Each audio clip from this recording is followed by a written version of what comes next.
अस्सलाम वालेकुम, आप देख रहे हैं सिटी 11 न्यूज पाकिस्तान HD। खबर से अमल करते हैं नौशेरा वादी सून से हमारे नुमाइंदा मलक ज़ाहद फरूक अवान की रिपोर्ट के मुताबिक inspector general of police Punjab Rao Sardar Ali Khan, DSP Khushab Mohammad Naveed के अहकामात पर DSP आमर अब्बास शराजी ने SHO मलक आमर शहजाद अवान के हमरा थाना नौशेरा में खुली कचहरी का इनकाद किया। उन्होंने कहा कि शहरियों के जान और माल के तहफ़्फ़ुज़ का ख्याल रखना पहली तरजीह है। जराइम और मंशियात से पाक करने के लिए सहाफ़ी सिविल सोसाइटी तावन करे। उन्होंने कहा कि साइरिन की मुश्किलात को मद्देनजर रखते हुए हर मंगल को थाना नौशेरा में अवामी मसाइल पर शिकायत सुनेंगे।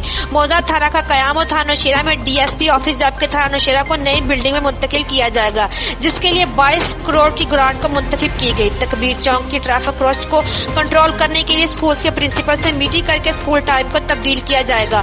उन्होंने थाना स्टाफ से कहा कि इंसाफ की फराहमी और मुकदमात की मेरिट पर तफ्तीश के लिए कोई दिक्कत नहीं।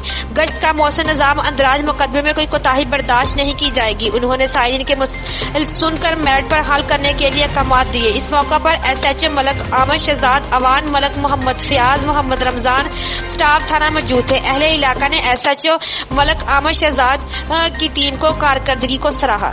मजीद खबरों के लिए देखते रहिए सिटी 11 न्यूज पाकिस्तान।